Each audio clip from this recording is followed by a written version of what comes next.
Glória a Deus. Irmão, não sei se só eu estou com calor, mas glória a Deus. Louvado seja o nome do Senhor. Amém. A Bíblia. Amém. Gostaria de compartilhar uma palavra com você, irmão. Estávamos comentando ela na quinta-feira já, mas o tempo é curto, é só 1h30. Aí a gente não conseguiu terminar ela. Eu gostaria que você abrisse sua Bíblia no livro de Daniel, capítulo de número 10. Daniel, capítulo de número 10, versículo de número 3. Acho que é o violão que está dando esse eco aqui. A palavra de Deus diz: manjar desejável não comi, nem carne nem vinho entrar na minha boca, nem me ungi com unguento, até que se cumpriram as 3 semanas. E no dia 24 do primeiro mês, eu estava a bordo do grande rio Rediquel, e levantei os meus olhos e olhei, e vi um homem vestido de linho, e os seus lombos cingidos com ouro fino de Ufaz. Pode tomar o seu assento, irmão?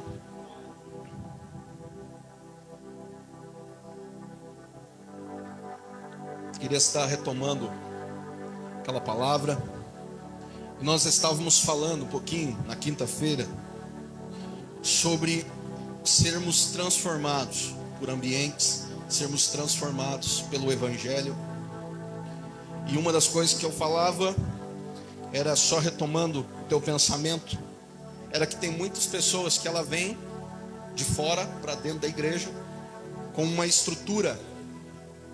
E essa estrutura, ela não permite ela ser tocada dentro da igreja. Então, é bem o texto que Jesus diz, quando o vinho novo entra em odre velho, o odre ele se estoura. Por quê? Porque quando a pessoa vem com uma roupagem de fora da igreja, e ele tenta vestir o evangelho dentro dele, não dá certo. Por quê? Porque ele vai estourar, irmão. Você não vai conseguir suportar esta presença, você não vai conseguir permanecer fiel a esta palavra. Eu tenho que trocar a bateria.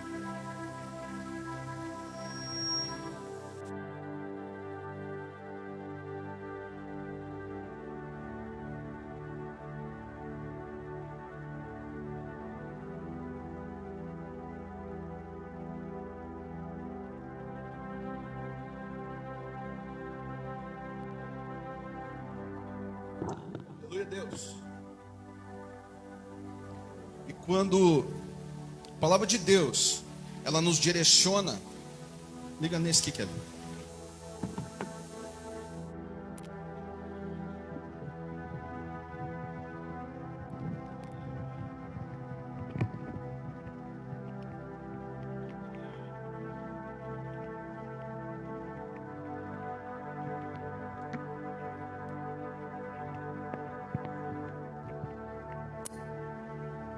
Som, aleluia.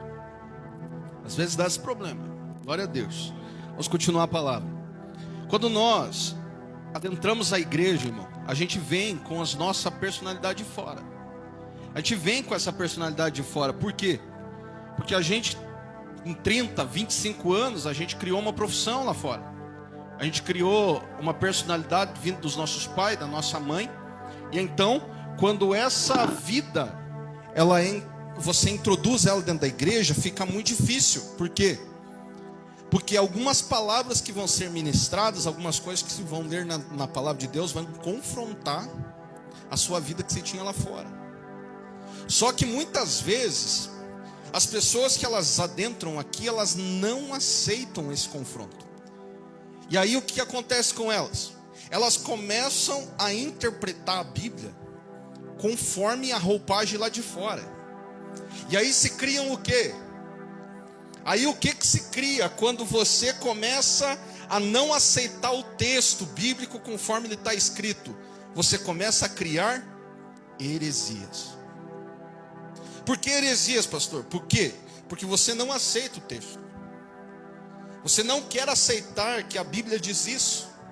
E quando a Bíblia diz algo, irmão, e ela é enfática nisso, porque a palavra de Deus declara que a Bíblia é um livro que ela veio para ser luz nos nossos caminhos, e nós não aceitamos o que nela está escrito, nós estamos sendo aquela velha frase que o Martinho Lutero diz, que a Bíblia é uma bigorna que já destruiu muitos martelos. Você é um martelo que está batendo nela, irmão.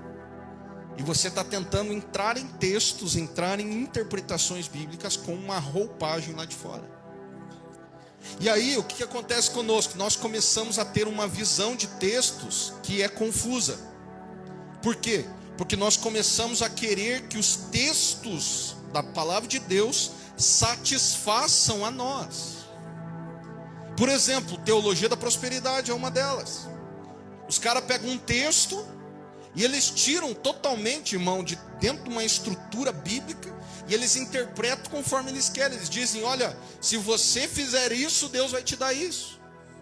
Eles pegam um texto, por exemplo, que Jesus diz, buscai primeiro o reino de Deus e a sua justiça, e as demais coisas vão ser acrescentadas, e eles vão dizer o seguinte, se você servir aqui na igreja, que é o reino, as demais coisas vão ser te acrescentadas. Então você tem que ofertar, você tem que dizimar, você tem que fazer as campanhas. Por quê? Porque os caras estão querendo, na verdade, tirar dinheiro. Então, quando eu tenho uma visão lá de fora da igreja, de fora de Deus, e eu me deparo com textos bíblicos que não se adequam à vida pecaminosa que eu tenho, o que eu faço? Tem duas circunstâncias. Ou eu aceito o texto e mudo, ou eu mudo o texto. Por que eu estou falando disso, irmão? Por que eu leio Daniel capítulo 10? Por quê? Porque Daniel está dentro da Babilônia. Ele está dentro de um lugar, irmão, corrompido por vários deuses. O próprio imperador Nabucodonosor e alguns ali que foram imperadores, eles são considerados deuses, divindades. E as pessoas que moravam dentro desse império tinham que se curvar diante deles. Mas a Bíblia declara que Daniel, ele não se corrompe com as coisas que estão ao redor dele. E essas coisas que estão ao redor dele são muito atrativas, irmão. Por quê? Porque o imperador chega para Daniel e ele oferece muitas coisas para ele. Ele oferece posição. Ele diz, aí Daniel, você não vai mais ser um homem qualquer nesse império. Você vai ser um consultor, você vai ser um homem do governo, você vai ter uma posição social. Sabe aquela velha coisa que as pessoas dizem para nós, olha, eu vou te dar esse cargo, mas junto com esse cargo você tem que fazer isso, junto com esse cargo você tem que fazer aquilo. E os conselheiros que estavam junto com Daniel, irmão, eles eram magos, eles eram bruxos, eles eram espíritas, eles eram macumbeiros, eles eram pessoas de outra religião. Mas a Bíblia diz que toda interpretação que havia de sonhos, toda interpretação que havia de palavras, quem esse imperador consultava era o Daniel. E todas as vezes que nós vemos isso, irmão, você vê sempre o reino das trevas oferecendo uma oportunidade de um homem que é de Deus se corromper. Só que a palavra de Deus diz que Daniel, ele não, de forma alguma, ele comeu dos manjares da mesa do rei. De forma alguma ele foi corrompido pelas religiões que haviam dentro da Babilônia. E de forma alguma, irmão, foi corrompido nem as orações que ele fazia 3 vezes ao dia. O mesmo Daniel que sai da terra de Israel, quando ele é jovem, no capítulo 10, 11 e 12, onde ele já é velho, ele continua sendo o mesmo Daniel. Talvez um pouco mais sábio, talvez um pouco mais elevado, mas você já imaginou você passar quase a vida toda dentro de um lugar corrompido, dentro de um lugar prostituído? Como que você não vai se corromper? Como que os teus amigos, as pessoas que você foi criando ali amizade, como que essas amizades não foram te influenciando? E aqui eu quero falar do texto. Daniel tinha convicção daquilo que ele era. A convicção de quem nós somos, irmão, é a coisa mais importante que existe dentro da Escritura. Porque quando eu perco a minha identidade em Deus, eu fico procurando verdades. Onde que está a verdade? E aí eu vou para vários textos, eu vou para vários teólogos, eu vou para várias visões, e aí eu vou numa igreja, eu vou na outra. Por quê? Porque eu estou com uma crise, eu não sei quem eu sou. Mas quando eu tenho convicção de quem eu sou, aquilo que eu sou não é abalado por do que está fora. Então, quando as pessoas, elas começam a adentrar a igreja, irmão, alguns começam a ser transformados pela palavra, outros não. Aqueles que começam a ser transformados pela palavra, elas começam a sentir algo que os outros não sentem. Elas começam a ver coisas que os outros não veem. Elas começam, irmão, a ter experiências que os outros não têm. Elas começam a ter um relacionamento com Deus extraordinário. E aí, o problema está aí, irmão, que essas pessoas que se convertem mesmo de verdade a Deus, os camaradas que tentam desmistificar os textos, que não querem aceitar o texto, eles chamam os caras de louco. Ele fala, lá vai lá o doido, só fala de Deus, só fala de Bíblia, só fala disso, só fala daquilo. Os próprios crentes, que são irmãos deles, que estão dentro da igreja, falam mal dele. Por quê? Porque aquele camarada aceitou o texto, foi corrigido por Deus, foi transformado pela palavra. Mas aqui está aquele que é ânimo doble, aqui está aquele que não aceita a palavra, aqui está aquele que resiste à face do profeta, aqui está aquele que não aceita o testemunho, não aceita. O camarada é curado na frente dele, irmão. O camarada se levanta a cadeira de roda na frente dele, ele está olhando e ele diz, mas eu não acredito que esse cara levantou da cadeira de roda, o pastor deve ter pago. A pessoa está com câncer, ele vomita o câncer na frente dele, ele diz, não, mas não pode, isso aí é alguma coisa que essa pessoa comeu, e aí eles deram alguma coisa para ela pôr para fora isso aí. Por quê? Porque ele não aceita, ele não vai aceitar o milagre, ele não vai aceitar uma palavra profética, ele não vai dar glória a Deus no culto, ele não vai dar aleluia no culto. Por quê? Porque ele está com a roupagem lá de fora e ele não entende das coisas de Deus. Porque quando nós entendemos das coisas de Deus, irmão, esta palavra aqui, ela não é letra. Esta palavra aqui não é teologia. Essa palavra aqui, ela é, irmão, algo vivo que pulsa dentro de nós. Então, o que eu quero falar para você, irmão? Quando eu entrei na faculdade, eu tive uma grande dificuldade lá dentro. Por quê? Porque a maioria dos meus professores, eles eram pessoas, irmão, muito elevadas. Cara, a maioria deles tinham 5, 6 faculdades, PhD, doutorado e tudo. Só que quando eles iam falar acerca da Bíblia, eles falavam de uma maneira diferente daquilo que eu entendia. Irmão, dava cada quebra-pau dentro daquela sala de aula. Por quê? Porque tudo eu resistia. E aí um dia, a doutora Flávia, ela entrou dentro da sala de aula para dar uma aula sobre nós sermos desconstruídos como ser. E ela disse assim, eu lembro até hoje porque aquilo me marcou muito. Ela pegou um copo, encheu de água, ela pôs em cima da mesa. Ela disse assim, se você entra dentro de uma aula com o teu copo cheio, nada da que eu fale aqui, de que você estude aqui, vai entrar dentro de você. Então o que você tem que fazer com o teu copo? Você tem que esvaziar ele. Porque aqui você está escutando coisas que você não sabe, coisas que você não entendeu ainda. Então quando você escuta coisas que você não sabe, que você não entendeu, o que você tem que fazer? Você tem que pegar e ingerir ela. E você tem que buscar conhecimento para conseguir entendê-la. E ela disse assim, eu quero que vocês, a partir de hoje, vocês se desconstruam do cristianismo que vocês viveram. Peguem tudo a teologia, tudo a Bíblia que vocês entenderam da forma que vocês entenderam e destrua ela, joga no lixo tudo aquilo que você aprendeu. Porque tudo aquilo que você aprendeu não vale nada aqui. E se você não provar disso que nós estamos liberando para você aqui, de nada vai valer 4 anos de faculdade. Irmão, aquilo foi um desafio. Por quê? Porque você leu a Bíblia. Tinha lido a Bíblia inúmeras vezes. Tinha lido um monte de livro. E quando eu entrei no curso, eu pensei que aquele curso ia agregar somente. Mas ele não veio para agregar. Quando o curso vem para agregar, ele vem para quê? Só para somar aquilo que você já sabe. Mas agora, aquele curso ele não veio para somar.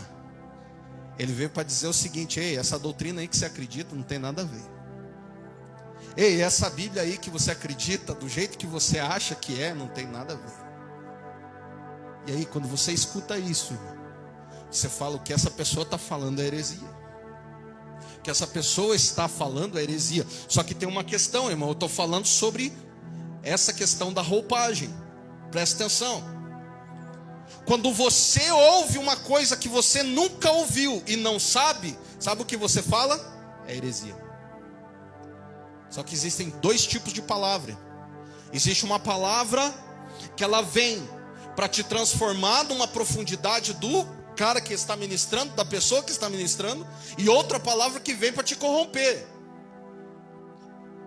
Então, o que está acontecendo com a igreja? Está tendo 2 tipos de palavra. Tem gente que está ministrando um evangelho muito profundo, e tem outras pessoas que estão tentando criar uma roupagem para o evangelho mundana. Eles estão dizendo para você o seguinte: ei, Deus quer que você seja feliz. Deus quer que você seja feliz. Deus quer que você tenha tudo aquilo que você deseja no teu coração. Deus quer, irmão, que você seja feliz no teu casamento, na tua casa, com os teus filhos. Esta é a mensagem de uma roupagem mundana. Deus quer que nós sejamos felizes? Ele quer. Mas essa felicidade que essas pessoas estão expressando, ela é totalmente terrena. Não tem nada de conceito espiritual sobre isso. Por quê? Porque essas pessoas, irmão, para nós sermos felizes, nós temos que ir na churrascaria domingo. Essas pessoas, para nós sermos felizes, nós temos que andar de roupa nova toda semana. Essa pessoa, para nós sermos felizes, nós temos que ter o melhor da terra. E se essa pessoa passar por qualquer luta e qualquer provação, ela já se entristece, porque a felicidade dela está baseada naquilo que ela tem e não naquilo que ela é. Então essa mensagem que está sendo introduzida é essa: Jesus é amor, e Ele te ama, e Ele entende você, Ele compreende você. É uma mensagem psicossomática. Ele está falando com a tua mente, mas Ele não está falando com o teu espírito. Porque o Jesus que ama disse na sua ministração no Sermão do Monte: cuida, irmão, que se teu olho faz você ser lançado no inferno, arranca ele. Esse é o amor. É isso que o pastor Eliseu Rodrigues essa semana estava criticando. Ele estava falando: o Jesus que ama manda você arrancar o teu braço, manda você arrancar o teu olho. Por quê? Porque o Jesus que é amor, Ele não quer te satisfazer nesse mundo, mas sim no mundo vindouro. Então você não pode mais viver conforme o mundo. O que o mundo busca? Dinheiro, glória, poder, status, prazeres. É isso que o mundo busca. Quando o teu evangelho é igual ao do mundo, entra a epístola de Romanos capítulo 12. Não vos conformeis com o mundo que vocês vivem, mas renovem a sua mente.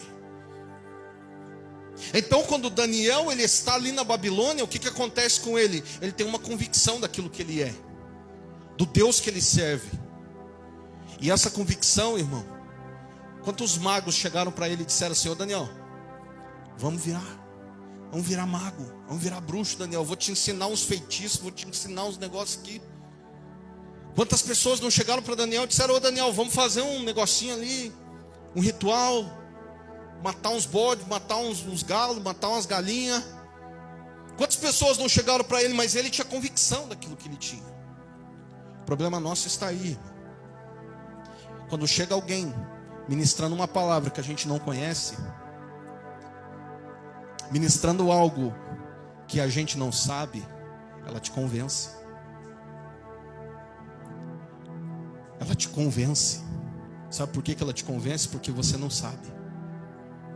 E a estrutura do evangelho que está sendo criado na igreja é esse. É o evangelho sem Bíblia. É o evangelho sem conhecimento. É eu creio conforme o que eu sei. O que nós viemos fazer na igreja todo domingo, toda quinta-feira, irmão? Ter uma experiência com Deus. E falava isso com o Marcelo ontem. Só que tem uma questão, irmão. Existem experiências espirituais dentro do terreiro de Macumba. Existem experiências espirituais dentro do budismo. Pessoas que atingem o nirvana, como Siddhartha Gautama, que atingiu níveis elevados do mundo espiritual. Existem níveis dentro do hinduísmo que Gandhi atingiu. Essas experiências espirituais que nós buscamos são somente experiências espirituais. Dar glória a Deus, falar língua estranha, são experiências espirituais. Não estamos falando que é o mesmo Deus, mas estamos falando que são experiências espirituais, que tem lá, que tem aqui e que tem em qualquer religião. Mas qual é a diferença entre a experiência espiritual da igreja e a experiência espiritual que existe em qualquer outra religião? Aqui, se um macumbeiro pega um vídeo de um assembleiano dando glória, dando aleluia, rodopiando, e ele pega quando um santo abaixa lá, quando um Exu abaixa lá, ele fala: olha aí, meu irmão, somos iguais.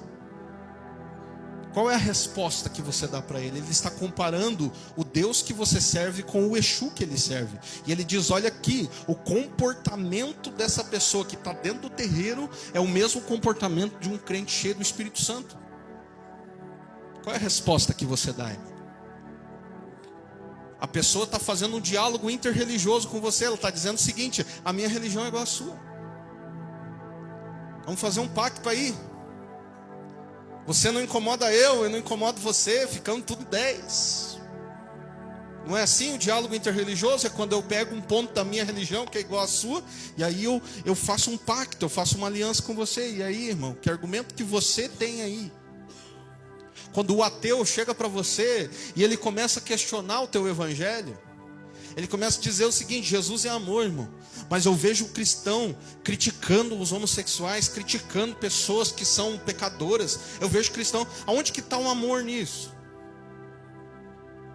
A religião, irmão, é uma coisa que, isso o ateu falando, a religião é uma coisa, irmão, que ela vai te conduzir ao ódio. Por quê? Porque todo aquele que é diferente da tua visão religiosa, você odeia ele, você odeia católico, você odeia espírita. Onde que está o amor nisso?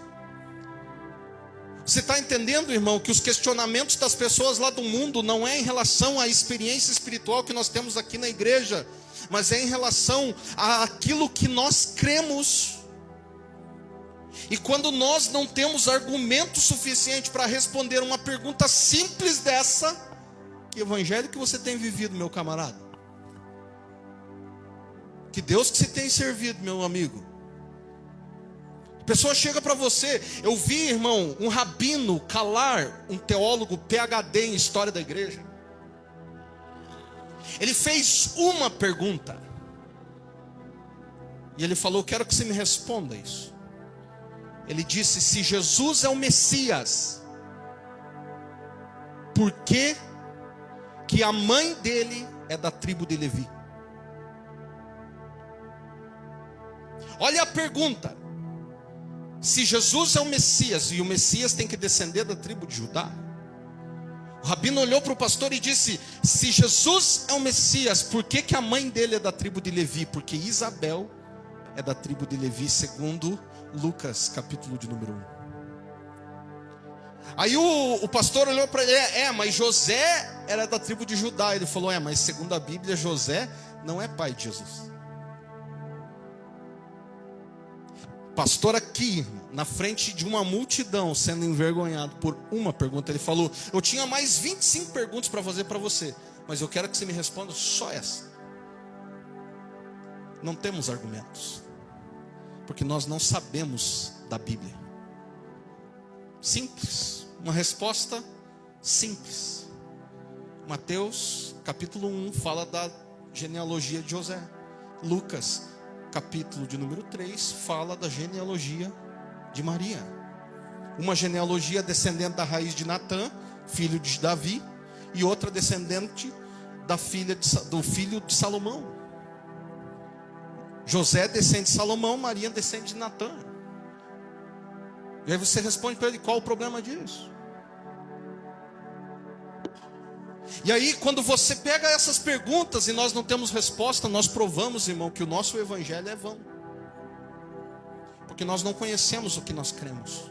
E se nós cremos, se nós fazemos aquilo que nós não conhecemos, nós fazemos por ignorância. Nós não temos convicção, irmão, do evangelho que nós vivemos para o mundo. E é por isso que nós não temos credibilidade cristã lá no fora. Nós não temos credibilidade diante do mundo. Por quê? Porque todas as pessoas que questionam acerca da igreja, do evangelho, nós não temos respostas. Porque as pessoas não vêm com perguntas fáceis para você. As pessoas não vão vir para você e dizer assim: por que a Bíblia foi escrita? Por que você faz isso dentro da igreja? As pessoas não vão vir com perguntas assim. As pessoas vão vir com perguntas parecidas com essas: por que Deus matou meu filho? Se Deus é mau, por que coisas ruins acontecem? As pessoas, irmão, elas vão vir com questionamentos para destruir você.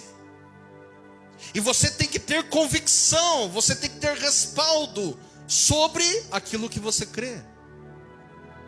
Quando Daniel ele olha no capítulo de número 10 e ele diz o seguinte: manjar desejável não comi, nem carne nem vinho entraram na minha boca, nem me ungi com unguento até que se cumpriram 21 semanas. Foi por quê? Sabe por quê? Porque ele leu um texto do livro de Jeremias. Daniel capítulo 9 verso 2 diz: no ano primeiro do seu reinado, eu, Daniel, entendi pelos livros que o número de anos de que falou o Senhor ao profeta Jeremias e que haviam de acabar a assolação de Jerusalém eram 70 anos. E eu dirigi o meu rosto ao Senhor para buscar com oração e com rogos e jejum e saco de cinza. Responder essas perguntas, não basta você ler livros. Para você responder esse tipo de pergunta, você tem que fazer isso: eu dirigir o rosto ao Senhor, buscar com oração, clamor, jejum e saco de cinza. Uma vez conheci um pastor barbudo, estava tudo... Sabe quando o camarada não corta o cabelo, não faz a barba, fica tudo feio? E aí eu olhei para ele e falei: o pastor é um amigo meu. Eu falei: o que está acontecendo, meu irmão? Tá? Ele falou: não, irmão, estou num voto aí. Eu falei: voto do quê? Voto do Nazireu, cara. Ficar um ano sem cortar barba, sem cabelo. Por quê, pastor? Ele falou: porque a minha imagem está ofuscando a glória de Jesus. E eu quero queimar a minha imagem. Aí ele ia, irmão, para os cultos assim, totalmente simples, sem roupa bonita, sem roupa chique. Ele falou: porque eu quero que Deus se reflita em mim. Ele falou que foi um dos melhores tempos de entendimento da palavra que ele tinha. Por quê? Porque quando nós queimamos, irmão, a nossa imagem para as pessoas olham para nós e dizem: meu Deus, mas que feio que você está, hein? Que esquisito que você está. Olha aí, tem que fazer. Você tem um entendimento, irmão, de que quem está se manifestando na tua vida não é você mais, que ele cresça e que eu diminua. Existem coisas, irmão, que nós temos que voltar a fazer para conseguirmos entender a Bíblia. E estas coisas que nós temos que fazer são coisas muitas vezes que para as pessoas que estão lá fora, que vêm com uma roupagem do mundo, eles não entendem. Quantas vezes, irmão, eu tentava entender os textos da Bíblia, e aí eu chorava tentando entender porque eu não entendia. Eu pegava as lágrimas e passava na Bíblia, porque eu tinha ouvido um pastor falar disso. Eu marcava o texto. 1 Coríntios capítulo 2 verso 9, na antiga Bíblia que eu tinha, estava desfeito já a página, porque eu queria entender o texto. Um texto, um capítulo. Aí você se debruçar sobre a Bíblia e ela ser o anseio da tua alma para você entendê-la. Se nós olharmos aqui e perguntarmos para você: irmão, você acredita que Jesus vai vir antes da tribulação ou depois da tribulação? Alguns aqui vão dizer: vai vir depois, vai vir antes. Mas quando nós vamos para o argumento bíblico, você não tem respaldo. é opinião pessoal. Você não tem texto, você não tem versículo, você não tem interpretação. Por quê? Porque esses assuntos para você não interessam. Quando nós chegamos, esses dias recebi uma pergunta: o que é ser salvo? E quando você pensa sobre isso, irmão, o que é ser salvo, é complicado você responder. Porque não é uma pergunta simples, o que é ser salvo? O que é ser salvo para uma pessoa que está na igreja, vir aqui, levantar a mão e aceitar Jesus, isso é ser salvo. Só que quando você pega o texto, que Jesus diz assim: os meus discípulos cumprem os meus mandamentos, aí o negócio fica mais complicado. Porque se eu não cumpro, eu não sou discípulo. Se eu não cumpro, eu não sou conhecedor dele. Então o que é ser salvo de verdade? O que é ter um nome escrito no livro da vida? Quando você começa a ser questionado sobre isso, você começa a pensar o seguinte: que tipo de evangelho que eu tenho crido? Eu preciso voltar para a Bíblia. Eu não posso ter opiniões pessoais acerca de Deus, acerca da igreja, acerca do irmão. Eu não posso ter opinião pessoal. O que é opinião pessoal, pastor? Eu acho que casal vem para fazer uma consulta com você sobre o casamento. Ô pastor, o que você acha disso? Aí você, na tua opinião pessoal, você diz: irmãos, eu acho pela minha experiência. Não que seja inválida, mas quando você baseia um aconselhamento na tua opinião, fica difícil. Por quê? Porque ali Deus não vai atuar, porque você está baseado em você. Quando nós baseamos a igreja na opinião do pastor, na opinião do membro, fica complicado. Por quê? Porque Deus não tem espaço naquele lugar. Pastor, o que você acha de fazer isso? Não sei, vamos orar, vamos buscar a face de Deus. Por quê? Porque nós temos que ter o texto. Porque a Bíblia é a nossa referência. Quando eu não tenho Bíblia, eu sou guiado por opiniões. E opinião muda todo dia. Então o que acontece conosco? Quando nós entramos na igreja, irmão, nós temos um monte de opinião lá de fora. O que essas opiniões valem para aqui para dentro? Nada. Pega tudo as tuas opiniões, joga no lixo, irmão, e vem aprender de novo a gatinhar, a andar e depois a correr. Porque a tua opinião, ela não vale aqui dentro, irmão. A tua riqueza aqui dentro não vale. Tua teologia aqui dentro não vale. E aí quando você pega tudo isso e você diz assim: poxa Deus, mas daí eu sou tudo isso, e quando eu chego diante do Senhor nada vale. Poxa Deus, parece que eu corri atrás do vento. Poxa Deus, parece que minha vida é como um sopro, Senhor. Poxa Deus, parece que minha vida é igual a brisa da manhã que logo passa, Deus. Aí quando você se olha desse jeito, irmão, quem é você? Quem é você, irmão? Que nada em você vale aqui dentro. Nem o teu pecado aqui dentro vale. Quem é você em Deus, se nada do que você aprendeu lá fora está certo e aqui dentro você tem que aprender tudo de novo? Aí entra Jesus dizendo para um príncipe dos rabinos, chamado Nicodemos, um senhor de idade, um idoso. Jesus sentado na frente dele dizendo: ô Nicodemos, você tem que nascer de novo, meu camarada. Nós não estamos falando, irmão, de qualquer um. Nós estamos falando de um cara que estudou a Torá, que estudou o Talmud, que estudou todas as religiões da época, que tinha conhecimento muito elevado. E Jesus olha para ele e diz: tudo que se sabe não vale nada, cara, para o reino que eu estou pregando. Você tem que nascer de novo, tudo, você tem que abrir mão de tudo. E aí o Nicodemos não entendeu, mas teve um rabino chamado Saulo que entendeu. E aí ele disse assim: quando eu olhei para tudo que eu sabia, para tudo que eu entendi acerca do Senhor, eu considerei como cocô, considerei como esterco, tudo isso. E eu abri mão para prosseguir correndo atrás do alvo.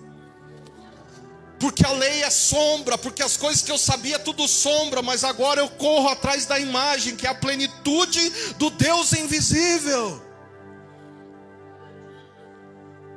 Por causa causa da convicção, irmão. Sabe qual a convicção que você tem que ter? Que nada daquilo que você traz daqui para dentro vale para o Senhor. Não vale nada daquilo que se traz de fora para dentro.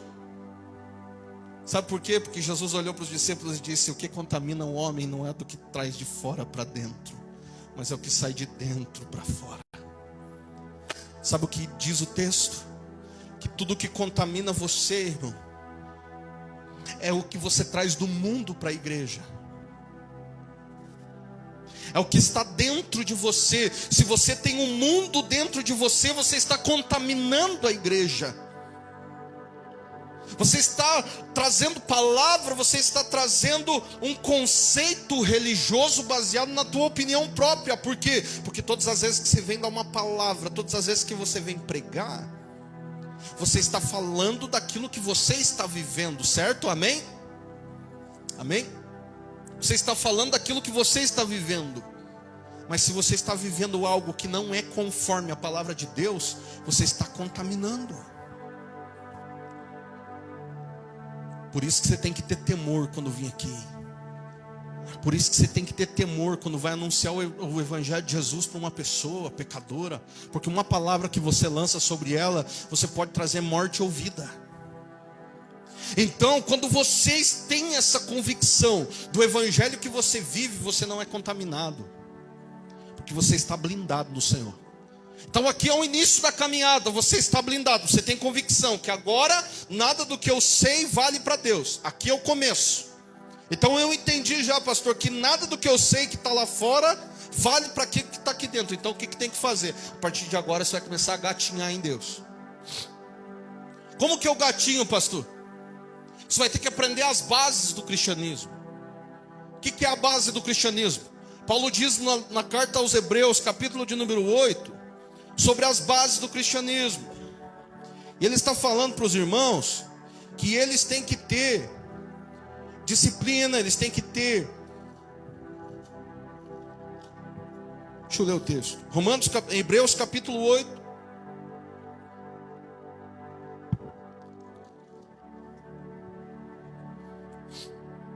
Desculpa, irmão. Hebreus capítulo 6. Pelo que deixando os rudimentos da doutrina de Cristo, prossigamos para até a perfeição, não lançando de novo o fundamento do arrependimento e das obras mortas e de fé em Deus.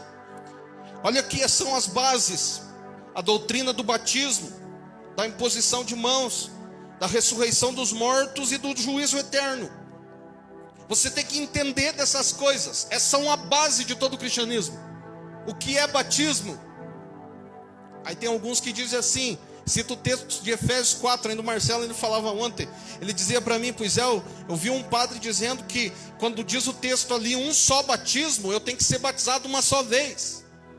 Então se o cara, falei para o Marcelo ainda, então se o cara é batizado no PCC, ele não precisa ser batizado na igreja, porque ele já foi batizado.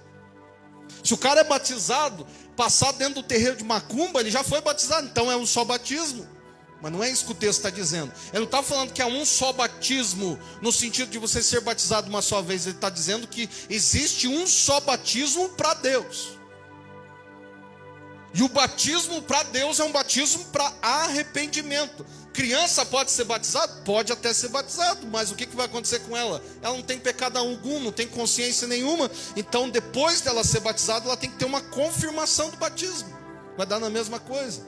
Mas seguindo pelo texto bíblico, só é batizado quem é adulto, porque tem consciência moral do arrependimento. Então, o princípio da doutrina do batismo é essa, da imposição de mãos. O que é impor as mãos? Impor as mãos sobre os enfermos, impor as mãos sobre estabelecer um casamento. Por quê? Porque você, como autoridade de Deus, você recebeu uma unção da parte do Senhor, que quando você liga na terra, você liga no céu. Você tem essa autoridade da parte de Deus. E o Espírito Santo, que é o teu selo, está dentro de você. Você impor as mãos sobre um demônio, expulsar. Você impor as mãos sobre um novo negócio, um carro, alguma coisa. O que é a imposição de mãos? É exatamente isso. Onde as plantas dos seus pés tocarem, entra um monte de promessas da parte de Deus. Então, quando essas bases, irmãos, quando nós não praticamos e não entendemos elas? Que cristianismo que nós estamos praticando? Um cristianismo esquisito. E aí ele continua dizendo, olha aqui, e da ressurreição dos mortos. Esses dias atrás eu olhei para um crente e disse assim, ô meu irmão, você acredita que uma pessoa dentro da igreja ela pode ser ressuscitada? Ele falou, eu não acredito. Eu acho que foi só para aquele tempo. Eu falei, meu irmão, mas você não acredita que o cara foi ressuscitado? Então você não acredita que Jesus ressuscitou dos mortos. Porque se eu acredito que existe um poder que tirou Cristo do sepulcro, eu tenho que continuar acreditando nisso. Porque se eu não creio na ressurreição dos mortos, independente se é no arrebatamento ou não, e a gente tem caso confirmado. A gente tem ministérios, irmão, que catalogam isso. Como o ministério da Cefam, Cristo for All Nations, do pastor Reinhard Bonk, que tem 24 mortos catalogados, irmão, dentro do ministério, que foram ressuscitados dentro do culto. E aí, quando eu não tenho essas bases, o evangelho que eu acredito é esquisito. E aí ele diz assim, e do juízo eterno, se eu não entendo o livro do Apocalipse, irmão, que cristianismo que eu sirvo? Se eu não entendo sobre arrebatamento, se você acredita ou não, não sei, mas se você não acredita sobre a questão de nós estarmos no céu, descermos das bodas, o que vai acontecer quando você morrer? Se você não tem entendimento disso, que cristianismo que você vive, meu camarada? Porque Paulo está dizendo que isto é a base. Sabe o que é a base? É quando o bebê está bebendo no peito, ele chama isso de leite. E olha o que ele fala para nós. Porque é impossível que os que já uma vez foram iluminados e provaram o dom celestial, e se fizeram participantes do Espírito, e provaram a boa palavra de Deus, e a virtude dos séculos futuros, e recaíram, sejam outra vez renovados para arrependimento. Ele está falando o quê? Que uma pessoa que acreditou em Jesus, que acreditou em Cristo, e ela caiu, dificilmente ou quase impossível ela vai conseguir voltar a isso. Só que essas pessoas que caíram, irmão, é porque não tem estrutura. Ela foi firmada talvez em cima de uma liderança, ela foi firmada muitas vezes em cima da igreja. Ah, eu sou de Deus porque eu vou na igreja. Ela não é firmada sobre Cristo. E aí Paulo começa a dizer para nós alguns textos que são difíceis. Jesus começa a se ministrar os textos que são difíceis. Paulo diz assim, como é que eu vou poder dar um alimento sólido para vocês, sendo que vocês não entendem nem as bases?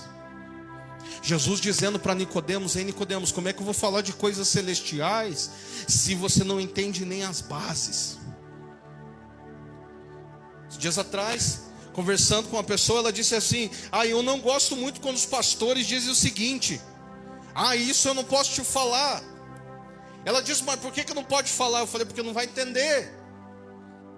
Ela falou, mas como assim não vou entender? Claro que vou, porque eu estou na igreja há 20 e poucos anos. Eu falei, tá, se nós formos falar sobre qualquer assunto que seja fora do teu conhecimento, você não vai entender. Por que você não vai entender? Porque você não andou, não trilhou esse caminho. Então o que você tem que fazer? Você tem que começar a trilhar esse caminho. Então quando você, irmão, não trilhou o caminho, você não vai entender do assunto. Quer ver uma perguntinha básica? Me encontra a palavra Santa Ceia no Antigo Testamento. E o que muda? E por que nós celebramos a Santa Ceia, sendo que no Antigo Testamento era chamado de Páscoa?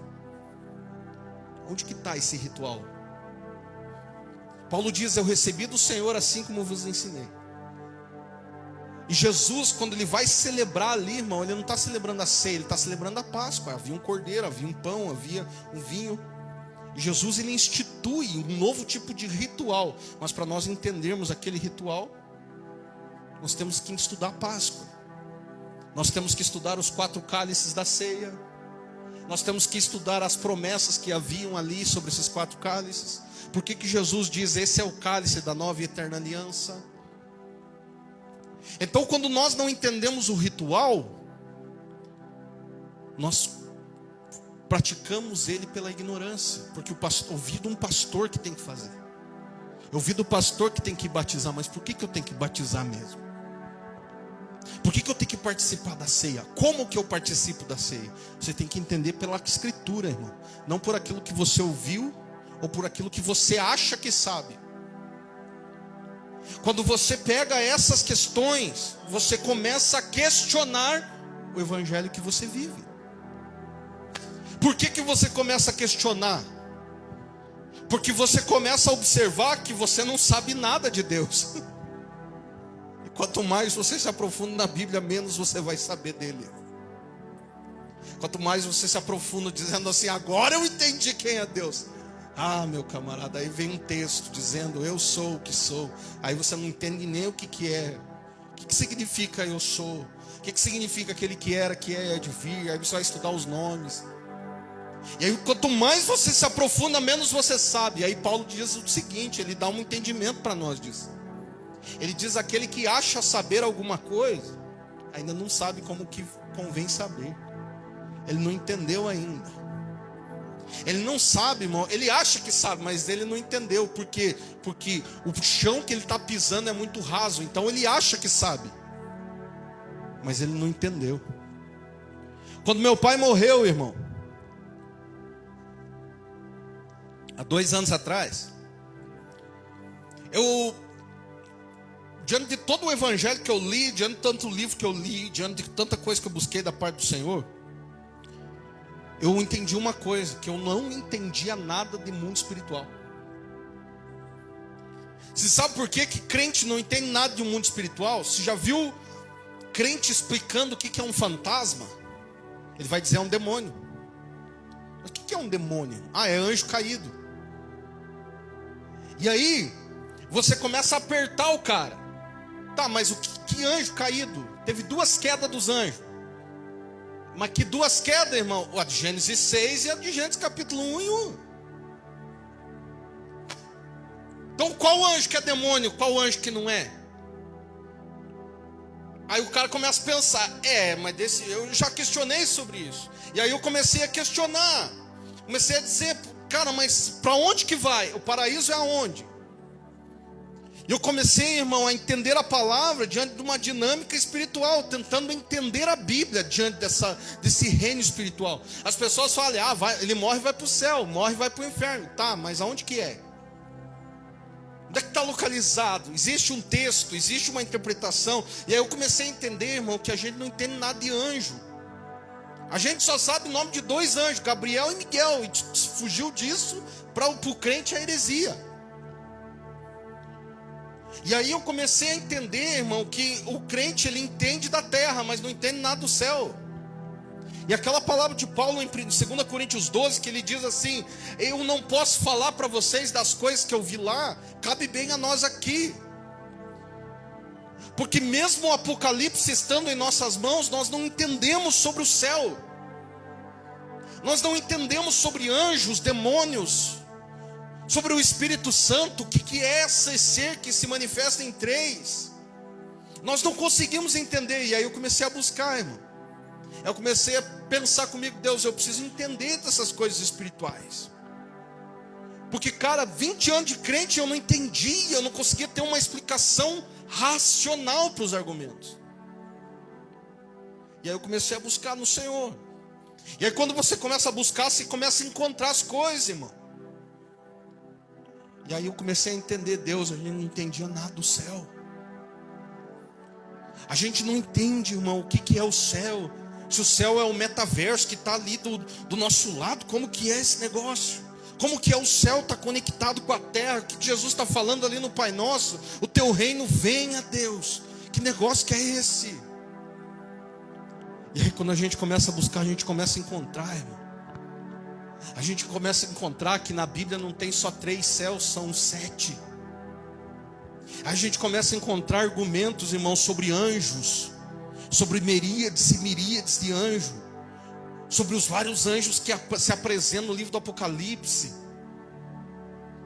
Então, quando você começa a buscar essas coisas, você encontra, mas por que a gente não sabe delas? Porque nós não temos interesse. Nós não temos interesse nessas coisas, por quê? Porque não satisfaz a nossa vida no dia a dia. porque não vai te ajudar no teu trabalho, porque não vai te ajudar na tua prosperidade financeira, porque não vai te ajudar em nada. E aí você pensa, pastor, mas para que buscar essas coisas? Para que buscar essas coisas se não vai me acrescentar em nada? É porque essas coisas não são da terra, irmão, são coisas do céu. E só busca coisa do céu quem é de lá. Só busca coisa do céu quem é de lá, irmão. E é porque a Bíblia diz, aquele que é nascido da carne é carne, mas aquilo que é nascido do Espírito é Espírito. Então eu quero entender das coisas do céu. Eu quero entender dos dons do Espírito Santo. O que são? O que é dom da fé, dom do conhecimento, dom da sabedoria, dom do profeta? O que é? O que é dons de cura? Eu nunca vi, Deus, nunca vi dom de sabedoria. O que é esse negócio? Eu quero provar disso, porque eu pertenço a lá, Senhor. E aí, quando você começa, irmão, a gatinhar, eu estou falando aqui agora do crente que já entendeu que ele nada daquilo que do mundo vale para ele está gatinhando. Então, tem muito questionamento, irmão, quando você está gatinhando. Mas aí você começa a obter as respostas da parte de Deus. Sabe o que começa a acontecer na tua vida? Quando você começa a buscar o primeiro reino dos céus, as demais coisas começam a não ter valor para você. Você fala assim, meu Deus, meu tênis está furado, mas aguenta mais uns 2 meses ainda. Você não está nem aí com a roupa, você não está nem aí com o tênis, você não está nem aí, você está andando de a pé, você está andando de carro, você está andando de ônibus, você está andando de Uber. Não está nem aí, irmão, que negócio teu é o céu. E aí você vai falar com as pessoas, aqueles assuntos que antes para você era engraçado, que antes para você era satisfatório, você começa a olhar e dizer, Deus, mas não vai mais, cara. Não faz mais sentido esses assuntos para mim. Meu negócio é o céu. E aí quando você se depara, irmão, com uma pessoa sedenta do céu, 3 horas é pouco, 4 horas é pouco, 5 horas é pouco. Você passa o dia inteiro com o camarada e é pouco, irmão. Você diz, meu Deus, irmão, já é meia-noite e nós estamos aqui falando do céu ainda. Sabe por quê? Porque o Espírito que está sobre mim testifica com o teu Espírito que nós somos os filhos dele, irmão. E aí eu começo a gatinhar no Senhor. E agora eu já começo a comer um alimento sólido, não é, pastor Geraldo? Eu começo a comer um alimento sólido. O que é o alimento sólido? Você diz assim, poxa, já li a Bíblia 10 vezes de capa a capa, eu já cansei de ler a Bíblia. Já sei de todas as histórias. E aí você começa, irmão, a entender o texto de uma forma diferente. Você começa a ver que o texto não foi escrito em português, em inglês, espanhol. Você começa a entender que o texto foi escrito em grego e hebraico. E essas palavras, dentro da época, para nós hoje, elas são diferentes. Por exemplo, o texto que fala sobre que Deus é um, o Shema Israel. Shema Adonai Eloheinu Adonai Echad. Quando os rabinos, quando os judeus falam esta palavra, o Senhor é um. Quando eles dão essa bênção diante do povo, eles estão falando que o nosso Deus é um. Amém? Mas como que o nosso Deus é um se nós acreditamos que Cristo é Deus e o Espírito Santo é Deus? Aí você começa a bugar, irmão. Por quê? Porque agora você está no alimento sólido. O leite já não te satisfaz, as bases da fé lá, o batismo, aquelas coisas você já entendeu, então não satisfaz mais. Então agora você está no alimento sólido. E aí você vai começar a questionar alguns textos e dizer assim, ô Deus, mas se o Senhor é um, por que Cristo é Deus, o Espírito Santo é Deus? E aí você vai entender que a palavra errad no hebraico, ela não é um no sentido singular, é no sentido composto. Nós somos uma só igreja, mas estamos em quantas pessoas aqui? 20? Nós somos 20 pessoas, mas nós somos uma só igreja. Então se o texto fosse singular, ele não diria errado, ele diria Yahid, que é singular. E aí você entende e fala, cara, que massa esse negócio. E aquilo te alimenta por uma semana, mas na outra semana você está com fome de novo. Aí isso vai atrás de outro texto. Aí isso vai atrás de outra interpretação. Aí isso vai atrás das heresias. Aí isso vai atrás, por quê? Porque você está agora no alimento sólido. E aí você está aqui, irmão. Você está pulsando aquilo ali. Aí as pessoas chegam para você e você diz: camarada, eu te dou um negócio para te mostrar aqui. Você tem sede de mostrar para as pessoas. E aí você chega para o cara que tem roupagem lá do mundo, ele fala: mas nada a ver isso. Não é assim? Nada a ver isso aí que você está falando, cara. Você já passou por isso? Começar a falar do mundo espiritual com a pessoa, e a pessoa: ih, cara, nada a ver isso que você está vivendo. Você está ali pulsando o céu, irmão. Você está ali igual um pitbull, assim, esperando alguém para transferir aquela unção, transferir aquela presença. E aí, o que acontece? Você começa a ter dificuldade no meio evangélico. Por quê? Porque são poucos que têm alimento sólido. A maioria está no leite. E Paulo diz o seguinte: quem está no leite tem o quê? Tem raiva ainda no coração. Tem ciúmes ainda no nosso meio. Quem está no leite, irmão, não tem domínio próprio. Quem está no leite, irmão, ele começa a dar expressões de atitudes e dizer assim: quem está no leite tem essas atitudes. Quem está no leite ainda está olhando para esse mundo, mas quem está no alimento sólido só olha para lá, porque as demais coisas estão vindo. Ele não está nem aí, irmão. As demais coisas só estão agarrando nele, e ele está passando igual um vento diante das demais coisas. Então, quando você, irmão, começa a ser alimentado com alimento sólido, o que começa a acontecer com você? O profeta vem profetizar em você, e você olha dentro do olho do profeta.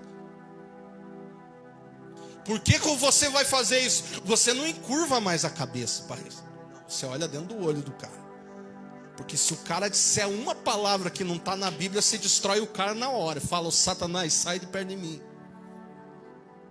Por quê? Porque existem profecias que vêm da carne. Só que o camarada que está no leite recebe tudo que vem. Por quê? Porque é igual a Eloá lá. A Eloá, tudo que eu dou para ela, irmão, ela faz o quê? Ela já pega o negócio e já leva na boca. Por quê? Porque tudo alimenta. Vem em mim que é meu.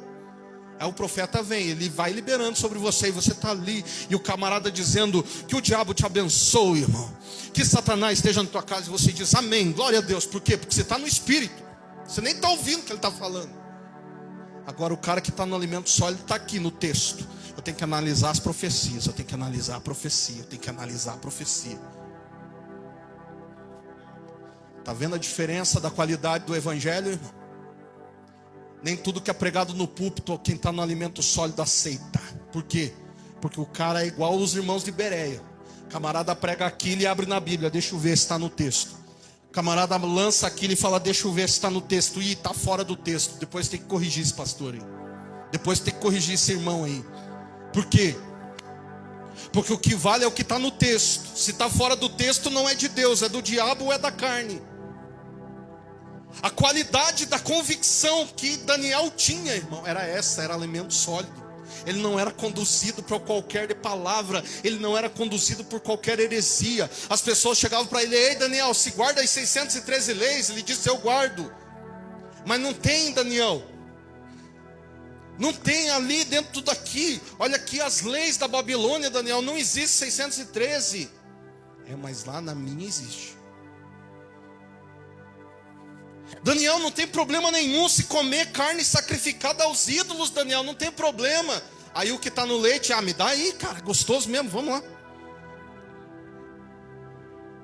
Aí a pessoa chega e fala: olha aqui, irmão, descobri um texto que todo salvo tem que ser rico, todo salvo tem que ser próspero.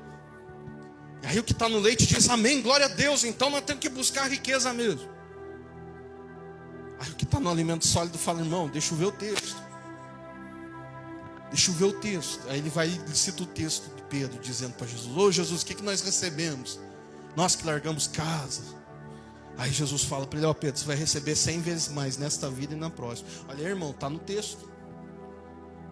Mas 100 vezes mais o quê? Porque a história dos apóstolos, todos morreram pobres. 100 vezes mais o quê? Do que Jesus está falando ali? 100 vezes mais da onde? Do céu ou da terra? Aí quando você pega o texto, tira do contexto, você gera pretexto, você gera o que você quiser. E aí o alimento sólido para quem está no leite não serve, irmão. Quem está no alimento sólido, ele começa a falar de coisas que estão muito elevadas. E aí a pessoa fica ali falando: meu Deus, eu não entendi nada que esse pastor pregou. E é por isso que eu falo muitas vezes para as pessoas: eu tenho dificuldade, irmão, de pregar. Porque às vezes a gente quer fazer um comentáriozinho ali e não dá. Porque senão nós estamos agregando na tua mente, irmão. Nós estamos quebrando muito paradigmas na tua vida. Porque o que eu quero dizer para você, irmão? Você tem que ter o texto. Se não está no texto, é heresia. Se você está vindo na igreja para ter experiência com Deus, você está errado. Sabe por que você está errado? Porque Deus não é laboratório. Experiências vão vir por causa do texto. O avivamento de grandes homens como Charles Spurgeon, como John Wesley, como esses homens, como Daniel Berg e Gunnar Wingre, eles vieram e aconteceram por causa do texto. Quando eu prego Bíblia, eu gero arrependimento. Quando eu prego coisas minhas, eu gero entretenimento. O que vale é o texto, o que vale é a Bíblia, o que vale é o que está aqui, não argumento pessoal. Então tudo que eu não prego é o que não está na Bíblia, é o que não está no texto. Porque se não está no texto, para que eu estou ensinando você? É vão o meu conhecimento, disse Paulo. Eu venho aqui, falo de filosofia, eu falo em outros idiomas e não falo nada ao entendimento dos irmãos. Então todo o meu ensino é vão, vocês não vão entender nada. Então nós temos que andar junto. E aí a gente começou a introduzir aqui dentro da igreja, irmão, coisas que ninguém sabia. Por exemplo, o Antigo Testamento escrito em hebraico. Hoje você já tem na mente isso. É algo que você já sabe. Quando nós falamos de hebraico, você já entende que é Antigo Testamento. Você fala grego, você já entende que é Novo Testamento. Mas antes daqui você não entendia. Então a gente começa a introduzir aos poucos. Por quê? Porque você está se transferindo do leite para o sólido. E hoje, Deus está levantando, irmão, pessoas que estão tendo essa transferência, que não está mais satisfazendo o leite. Tem que ter alimento sólido. É um alimento que não é produzido no mundo. É uma palavra que não é produzida lá fora. Ela tem que ser produzida aqui dentro. Porque a palavra que é produzida aqui dentro gera transformação. A palavra que é gerada aqui dentro, irmão, não é nós que estamos falando. Não é uma profecia minha da carne, é profecia da parte do Senhor. Porque quando eu falo de mim mesmo, eu tenho que dar firmeza da minha voz. Mas agora quando eu venho com a palavra, quem está falando é Deus. Então Ele que faça na tua vida. Ele que atue no teu casamento, Ele que atue nas tuas finanças, Ele que atue na tua doença, Ele que trabalha em você. Quando eu prego a Bíblia, eu coloco a palavra de Deus em xeque. Porque Ele disse: a minha palavra não volta para mim vazia. Ela não volta para mim antes que ela se cumpra. Só que a grande questão, irmão, é que a igreja está tirando o texto. A igreja está perdendo, os evangélicos estão perdendo a base da sua fé, que era a Bíblia. A Bíblia é a base do evangelho. Só para encerrarmos,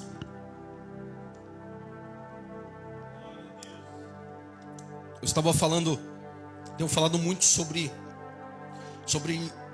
por que Cristo é o Messias, né? Só que quando você fala com o evangélico, quando você fala com o cristão, e você diz assim: você acredita que Jesus é o Messias? Ele fala: eu acredito. Mas assim, é de uma forma tão rápida, sabe? Você acredita? Não, acredito.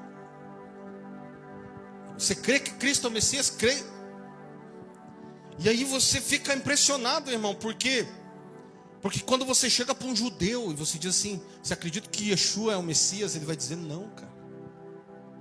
Aí você vai achar estranho isso. Por quê? Porque como que o judeu que entende da Bíblia, que entende, ele não aceita Jesus.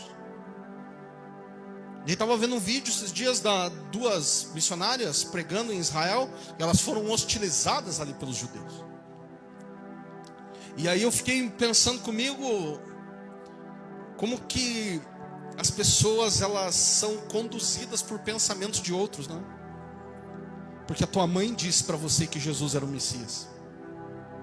O padre, o pastor disse para você que era.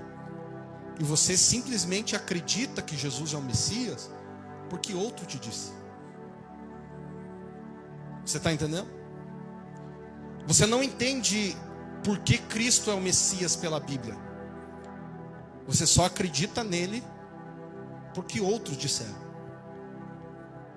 E aí eu comecei a me questionar e dizer: Deus, se nós cremos que Cristo é o Messias por coisas que ouvimos, então não foi teu Espírito que nos convenceu. E aí Jesus diz uma coisa em Mateus capítulo 16 para Pedro: ei Pedro, não foi a carne nem o sangue que te revelou que eu sou o Machia, mas foi o meu Pai que está no céu. Agora entenda o texto, irmão. Se eu estou ouvindo de pessoas que Jesus é o Messias, quem está me revelando que Ele é o Messias é a carne e o sangue, não é o Pai que está no céu. Quando eu, irmão, não tenho convicção através da Bíblia que Jesus é o Messias, eu não entendo o que Ele é. Se eu não entendo o que Ele é, eu sou desconhecido dEle. E se eu sou desconhecido dEle, quando eu chegar diante dEle e disser Senhor, Senhor, Ele vai dizer: eu nunca te conheci, cara. Porque você não sabe quem eu sou. Porque você ouviu alguém que teve a experiência falar, e aí você acreditou na experiência dele, mas você não teve um relacionamento pessoal comigo. Por isso que eu não sei quem você é. Porque quando nós entendemos quem é Cristo, irmão, não existe outra pregação para isso. Mas nós entendemos pelo texto de Pedro, Mateus 16, nós entendemos por outros textos de Paulo, nós entendemos que muitas vezes os apóstolos escrevem dizendo: ó, Ele é o Cristo, mas nós não entendemos pela escritura da Torá, pelo Antigo Testamento, por que Jesus é o Messias. E aí a nossa fé, sabe o que acontece conosco? Nós estamos baseando a nossa fé no testemunho de outros. Marcelo foi curado. Ah, eu sou crente porque o meu irmão foi curado, mas não porque eu tenho um relacionamento com Deus. Ah, o meu amigo Marco ali, ele foi transformado, então eu creio em Deus pela transformação dele, mas eu não tenho um relacionamento pessoal com Deus. Sabe o que Deus fala para a mulher samaritana? Eu quero ter um relacionamento pessoal com adoradores, por isso que eu estou buscando eles. Mas a igreja, irmão, ela está dormindo. Está dormindo por quê, pastor? Porque, cara, vocês não entenderam ainda. Quem não tiver um relacionamento pessoal com Ele, não é conhecido dEle. E se você não é conhecido dEle, Ele nunca vai se revelar a você. Mas como, pastor, que eu busco a Ele? Como que eu sou conhecido dEle, pastor? Daniel capítulo 10, verso 3: nem comida eu aceitei, nem manjar eu comi, porque eu queria entender o texto. Eu quero te conhecer, Jesus. Mas quanto que você quer me conhecer? Eu quero te conhecer ao ponto de eu não ter fome mais, Senhor. Existe um desejo de conhecer aqui dentro de mim, que eu não durmo mais, eu não tenho mais fome dentro de mim, eu não tenho mais alegria em mim, porque eu não te conheço. É essa fome que Jesus está buscando. Sabe quando você estava no início do teu namoro, que você abria a mão do almoço para ficar com ela, você dizia: cara, só um almoço, vamos lá, vamos conversar, vamos passear. E aí, final do dia, o teu desejo era terminar ali o horário do trabalho para estar junto. Você não via a hora de terminar, você ficava olhando: falta 5 minutos, daqui a pouco eu ligo. E aí você nem tomava café, irmão, só chegava em casa, tomava um banho e partia. Você não tinha fome. Você ficava até de madrugada acordado falando no celular.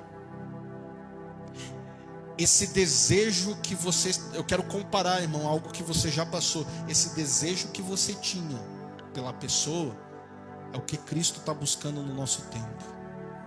Uma pessoa que queira conhecê-lo. O amor que você tem pelo Senhor, irmão, Ele tira o sono, Ele tira a fome, Ele tira a vontade de assistir TV.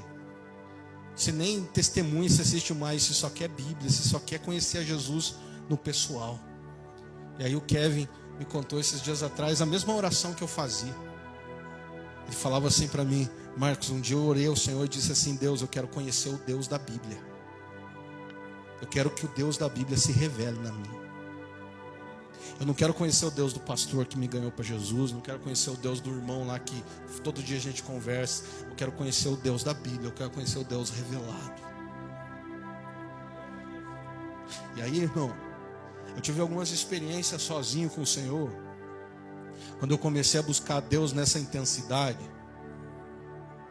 teve algumas vezes no meu quarto, eu estava lá orando ao Senhor, e de repente o corpo travou, cara. Travou mesmo. Eu não consegui ir para trás e para frente, mas as lágrimas começaram a correr. O Senhor entrou no quarto, Ele tocou no meu ombro. Ele disse: eu estou aqui.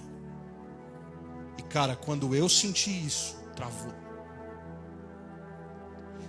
Eu fiquei 4 horas travado, irmão. Eu e um amigo meu, o Lucas, estávamos ali, travado. Parecia, eu nunca usei maconha na vida, irmão, mas eu creio que é a mesma sensação. Eu estava ali, chapado da glória de Deus. E Ele não falou nada, Ele só disse: eu estou aqui. E quando você vê Ele, irmão, o leite fica para trás, camarada. As coisas que Ele vem, quando a presença dEle vem, irmão, todas as tuas lutas, como disse o Juliano Som, as minhas dores são ofuscadas pelo teu amor. Quando Ele vem, irmão, de verdade, quando é Ele, não é emocionalismo, não é a música, não é nada. Quando é Ele, é igual a Sara Shiva contando. Ela tinha aceitado Jesus, tinha entendido, e aí ela de madrugada acordou e disse: Senhor, eu quero te conhecer. Diz que Jesus entrou no quarto dela, ela ficou igual um bebê. Diz que ela não respirava, e eu senti já isso. Ela não respirava, ela falou: a minha respiração ficou ofegante. E aí Jesus falava comigo, e quando Ele falava era como uma faca entrando no meu corpo. Vocês acham que eu tenho medo do diabo, irmão? Eu já senti Satanás, já senti potestade, principado, irmão. Não se compara o medo que você sente quando ele vem. E a Sara Shiva contando e dizendo assim, e aí Jesus olhou para mim e disse: filhinha, eu vou ter que ir embora, porque senão você vai morrer, teu coraçãozinho vai parar. E ela só dizia: não vai. E ela só chorava. E ela ali respirando, quase morrendo, porque ele estava ali. Quando ele é de verdade, irmão, há um temor no nosso meio. Há esse silêncio que cai na igreja aqui agora, porque ele veio. Quando é ele de verdade, irmão, ele só se revela pela Bíblia. Quando é ele de verdade, irmão, ele só se revela para quem conhece ele. Quando é ele de verdade, irmão, você fala dele, dá vontade de chorar. Falava para o Marcelo quão difícil é cantar aqui, irmão. Porque quando ele vem, é muito difícil de você conter as lágrimas, porque ele vem. E quando ele vem, as horas são poucas. Porque você quer ficar naquela dimensão ali, dizendo: Senhor, eu não preciso ouvir a tua voz, eu só quero que o Senhor fique aqui. Queria que você curvasse sua cabeça, irmão, em reverência a Ele. Porque quem conhece a Ele, irmão, é porque é dele. E se você é dele, todo joelho tem que se dobrar diante dele. E quando todo joelho se dobra diante dele, o céu vem junto, irmão. Porque é isso que o Pai Nosso diz: venha o teu reino e seja feita a tua vontade, assim na terra como é no céu. Nós temos que entender, igreja, que o Evangelho é dele, e o Evangelho só vem através dele. Sem ele, nada eu posso fazer. Sem ele, sem essa vontade que eu tenho de conhecê-lo, desse prazer que eu tenho que ele se revele, ele não virá. Porque eu tenho que amar a ele, eu tenho que querer ele, eu tenho que ter fome dele, eu tenho que ter sede dele. Ele tem que ser o meu alvo, ele tem que ser o meu objetivo, ele tem que ser a minha canção, ele tem que ser o meu respirar, ele tem que ser o meu andar. Ele, é só ele.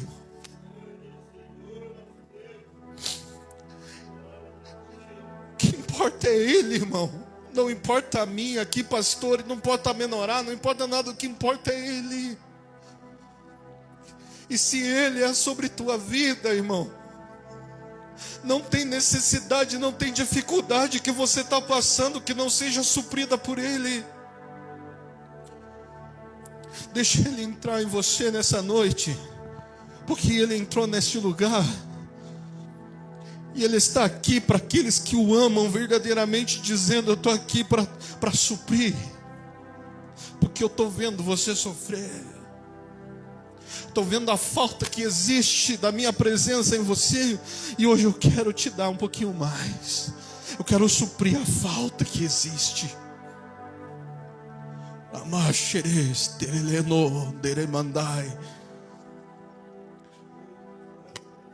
Que tua palavra seja real e verdadeira, Jesus, nesta noite.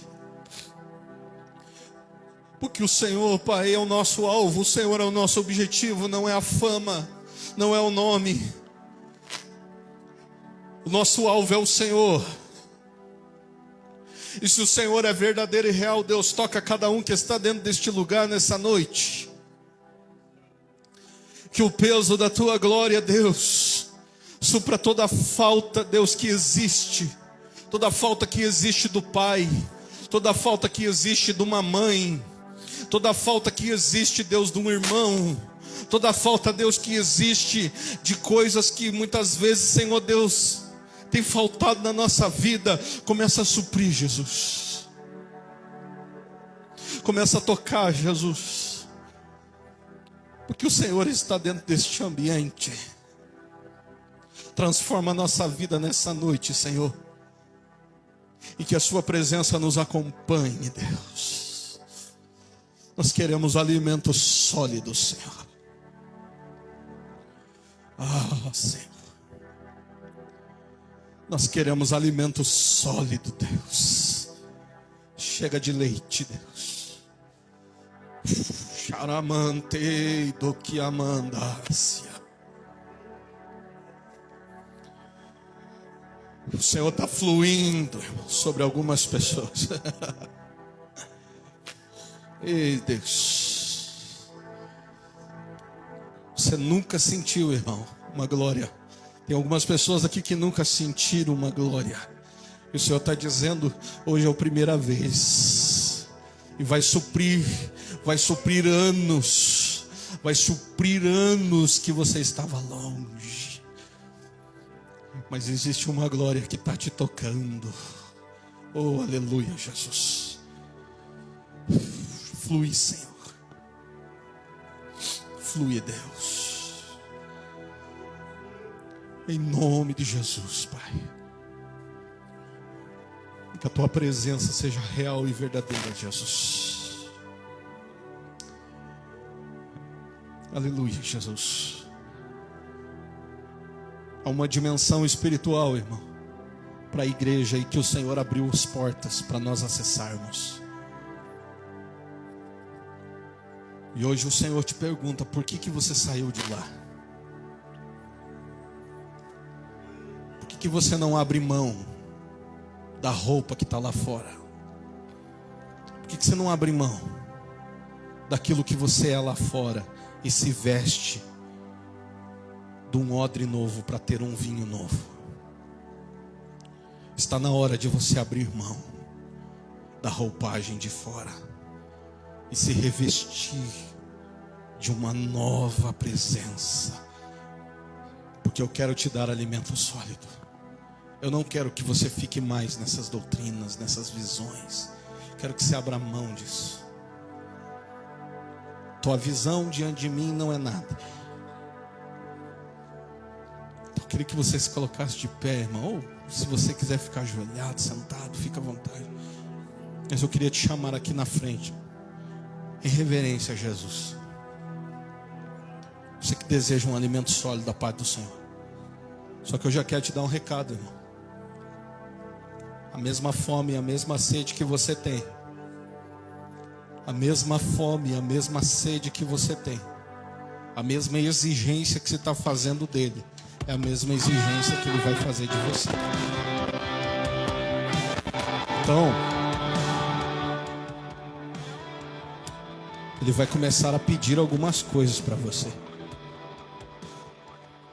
E quando ele pede, irmão, nós temos que obedecer, porque nós queremos mais dele. Chamandere suribicandaralabas. Charamanta do que amando o subica.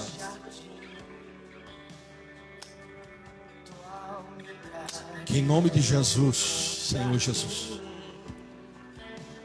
Existem algumas pessoas que se colocaram como corbã, como oferta de sacrifício ao Senhor hoje aqui na frente.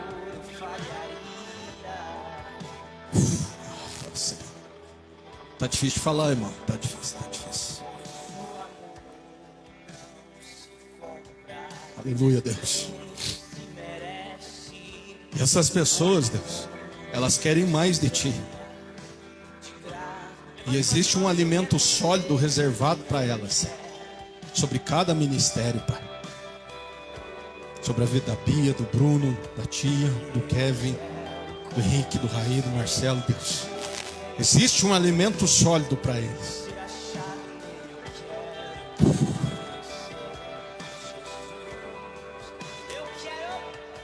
Irmão, o Senhor fala para todos que estão aqui na frente: é dia de abrir mão da vida de vocês. E o texto que ele manda eu dizer é este: aquele que perder a sua vida aqui na terra vai ganhar lá no céu. Mas aquele que ganhar aqui na terra vai perder do céu. E ele vai começar a pedir coisas pessoais para vocês que vocês amam. E que quando ele pedir essas coisas, é porque ele está marcando esse texto: quando você perder a vida aqui na terra, você vai ganhar lá no céu. Está na hora, irmão. Está na hora de romper. De romper nesse mundo. Está na hora de romper a desobediência. Está na hora de romper o pecado. Está na hora de romper. Está na hora de romper as vontades. Está na hora de cumprir o propósito, irmão. É isso que ele está falando.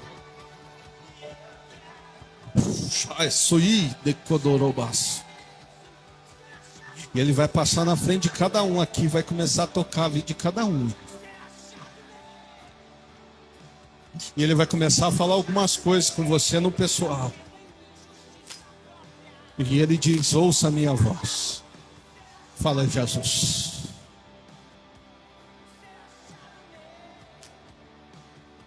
Fala, Jesus. Se a tua presença está na casa, fala, Jesus, com cada um que está aqui na frente, Deus, que se dispõe diante do Senhor, dizendo: eu quero mais, Senhor. Chamandei do que amandasse.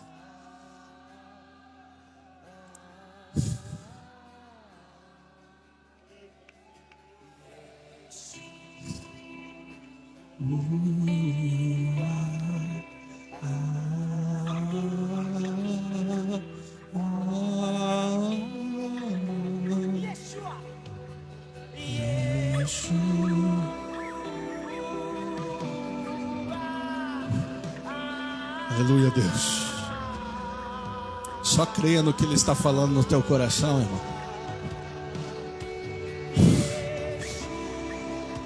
Aleluia, Deus.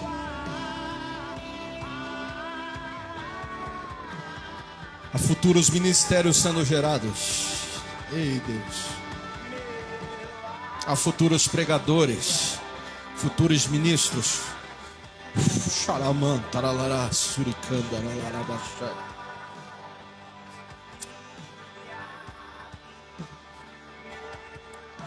Luciano, eu queria pedir para você vir aqui e tocar na garganta da Bianca.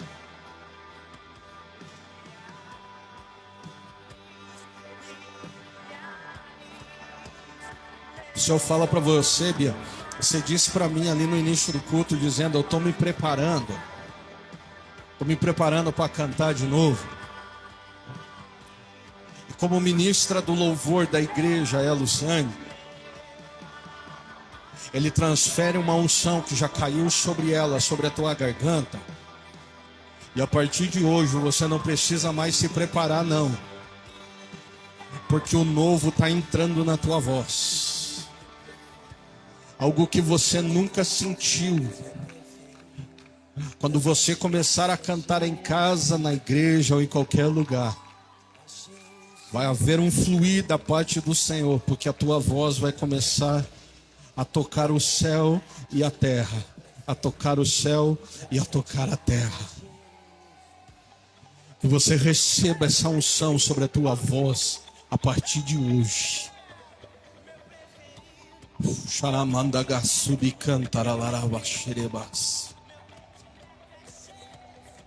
Ei, pregador, você que quer ser pregador da palavra, Jesus vai começar a incendiar o teu coração com algumas ministrações. E Kevin, vai ser igual aquelas experiências que se contou segunda-feira, enquanto eu estava montando a mensagem, e era tudo bagunçado quando eu tento fazer, mas o Espírito Santo começou a organizar. Vai ser igual com todos que querem pregar a palavra. O Espírito Santo começa a dizer que ele vai começar a organizar as palavras na tua mente e no teu coração, e ele vai fazer queimar. Ele está levantando vocês como pregadores da palavra. Uma unção sobre este lugar, e você está recebendo. Deixa fluir. Continue adorando, deixa fluir. Você, igreja, fecha teu olho, não fica olhando aqui para frente, vai adorando. Levante sua mão, estenda, abençoe cada um que está aqui. Aleluia, Deus. Pai, em nome de Jesus, nós como igreja oramos por cada um dentro deste lugar, dentro desse ambiente. Levanta, Pai, os teus profetas. Levanta, Deus, os teus ministros. Levanta com poder, com unção, com graça, Deus. Que haja, Senhor Deus, palavra de verdade, palavra bíblica. Todo conceito, Deus, de filosofia, de teologia, todo conceito, Deus, que nós tínhamos de conhecimento cai por terra. Anula, Senhor Deus, esses conhecimentos da nossa mente agora, Deus. E em nome de Jesus, o teu Espírito Santo traga, Senhor Deus, do céu, revelado com presença, a tua palavra. Começa a incomodar, Deus. Começa a incomodar na madrugada. Quando nós estivermos confortáveis demais na nossa vida ali, quando estivermos lavando louça, passando roupa, arrumando a casa, começa a incomodar, Jesus. E tira-nos do nosso lugar de conforto, e a tua glória caia sobre nós. Em nome de Jesus. Em nome de Jesus, palavra do céu seja dada, Senhor Deus, a cada um que se dispõe. Gera fome e sede no coração, Senhor. Em nome de Jesus. Em nome de Jesus. Em nome de Jesus. Amém e amém, Senhor. Aleluia. Voltar para o seu lugar, irmão. Permanece nessa presença. Paulo diz: não apagueis o Espírito Santo. Permanece na presença. Milhares e milhares. Aumenta um pouquinho, Kevin. o mais belo entre milhares.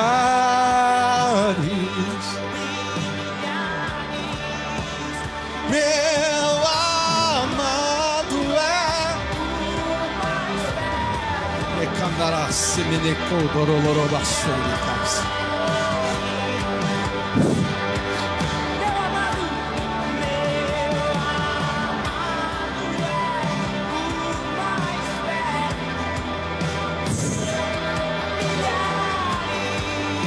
O Senhor manda dizer para algumas pessoas aqui que estavam com saudade da presença, Geraldo. Estava com saudade da presença, Geraldo. Era você mesmo. Eu já ia lá te achar no banco. Ele dizia no meu coração, ele estava com saudade da presença. Se alimente da presença.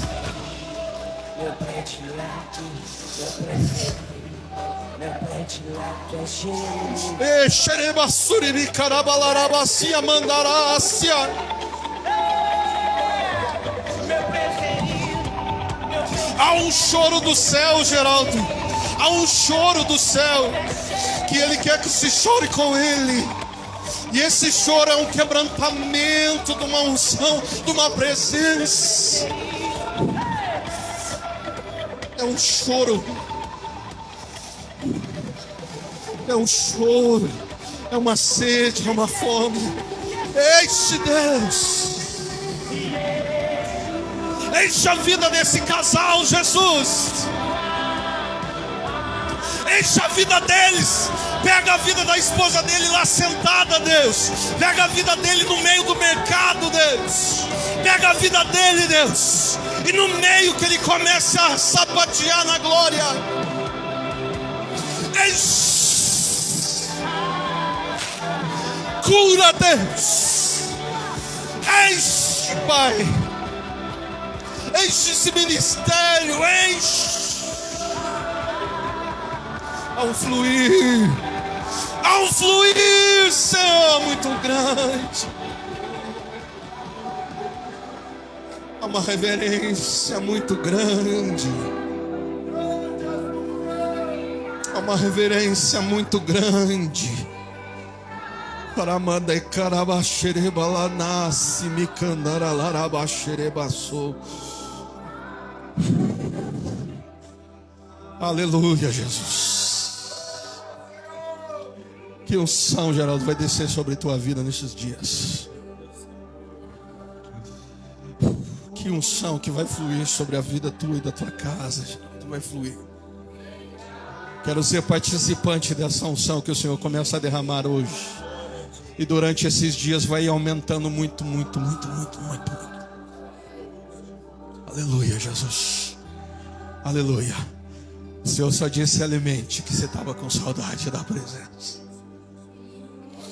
Ei, Deus. Ei, Deus. É assim mesmo que o Senhor faz, Senhor. É assim mesmo que o Senhor faz. Aleluia. Em nome de Jesus. Em nome de Jesus. Quer dizer alguma coisa, Geraldo? Alguma coisa da parte do Senhor? Amém, igreja. Saudação com a paz do Senhor. Eu sou uma pessoa que, assim como o pastor disse, já li muita palavra, já busquei muita palavra. E eu sempre busco por confirmação. Alguém que começa a pregar, alguém que começa a falar da palavra, eu sempre penso, da onde que essa pessoa está tirando isso? Eu falei com o pastor há uns dias atrás, todo texto fora do contexto vira um pretexto, vira uma heresia. E hoje, enquanto o pastor pregava, eu falei assim, Senhor, eu sei de onde que está isso na palavra. Senhor, ele está falando isso, eu sei de onde que está. O Espírito Santo de Deus confirmava cada palavra no meu coração. E quando ele começou a falar da reverência, sobre o temor, eu falei assim, Senhor, se a sua presença está confirmada aqui nesse lugar, que caia sobre mim o seu grande temor, ó Deus. Eu quero, ó Pai, não conseguir me sentir, eu quero somente sentir a Ti, ó Deus. E foi o que aconteceu comigo, irmãos. A palavra do Senhor veio sobre mim. Assim como o pastor disse, a espada do Senhor é aquela espada que te causa um temor tão grande que não tem inimigo, que não tem demônio, que não tem Satanás, que te cause mais medo do que estar debaixo da palavra de Deus. A palavra de Deus, ela nos conforta, ela nos exorta, ela nos ensina e nos direciona diariamente. E hoje, enquanto eu estava aqui nesse momento, eu falei assim: Senhor, recoloca suas mãos sobre mim. E se está tendo um encher do mover do Espírito Santo, Senhor, eu estou vazio e me encha, Pai. Eu deixei tudo que eu tinha ali fora. Enche-me com tudo que está aqui dentro agora, Deus. E que quando eu sair, aquilo que está lá fora não importe mais para mim. Que eu possa, ó Deus, estar tão cheio, tão transbordante, que outros que vierem à minha volta, outros que vierem próximo de mim, ó Deus, eu possa colocar o teu bálsamo sobre eles, colocar aquilo que o Senhor colocou dentro de mim na vida dessas outras pessoas. Amém, igreja. Glória a Deus, irmão. Aleluia. Jesus é tremendo, irmão. Todo culto, às vezes eu estou lá em casa meditando para montar o culto. E a gente nunca gostou aqui de humilhar, irmão. A gente não gostou aqui de colocar uma trava no Senhor. Então os cultos, falei para Adriana, eu acho que eu vou começar o culto de domingo mais cedo. Ela falou, mas daí isso vai se estender mais, irmão. E o Marcelo ontem falando assim, eu gosto muito quando os profetas vêm aqui na menorá e eles estão aqui na frente, o Senhor usa para eles dizendo, aqui eu tenho liberdade. Que nunca é igual. Kevin falava para mim esses dias, cara, sempre que eu vou no culto é uma expectativa. O que vai acontecer hoje? O que vai ser pregado hoje? O que vai ser ministrado hoje? E hoje o Senhor nos surpreendeu com a sua presença. O Senhor nos surpreendeu com a sua glória dentro deste lugar. Então eu gostaria de me despedir, irmão. Você dando um grito de glória a Deus, você dando um grito de aleluia ao Senhor, porque Ele é merecedor de toda adoração. E eu queria que essa presença permanecesse com você na tua casa, na tua vida, no teu trabalho, irmão. Que essa presença te pegue lá no meio do trabalho e faça você chorar lá, passar vergonha. As pessoas chegam para você e dizer que você está chorando. E você dizer, a presença dele que está fazendo eu chorar. Em nome de Jesus, irmão, que essa presença te pegue no meio do dia. Quando você estiver triste, quando você tiver alguma situação difícil. Que em nome de Jesus, essa presença te acompanhe essa semana. Pai, em nome de Jesus, permanece conosco, Deus. Que a nossa semana seja uma semana abençoada do Senhor. A nossa semana, Senhor Deus, seja uma semana de grande bênção da Tua presença, da Tua misericórdia. E que em nome de Jesus, Pai, que a Sua presença não nos falte. Que sempre supra e nos alimente, Deus, em nome de Jesus. Que a gente abra a mão da nossa personalidade. Senhor, que se diante do texto a gente tiver que escolher o texto ou a nós mesmos, que a gente abra a mão de nós e escolha a Tua palavra. Escolha ao Senhor. Que em nome de Jesus, essa Tua palavra, Senhor Deus, ela seja luz para os nossos caminhos, em nome de Jesus. Estenda a sua mão assim, que o Senhor te abençoe e te guarde. Que o Senhor faça resplandecer a glória sobre você e tenha misericórdia de você. Que o Senhor erga o teu rosto e Ele te dê a paz. Que o grande amor de Deus, a graça do nosso Senhor Jesus e a comunhão do Espírito Santo seja com você e com tua casa. E você diz, amém. Que Deus abençoe sua semana em nome de Jesus, irmão.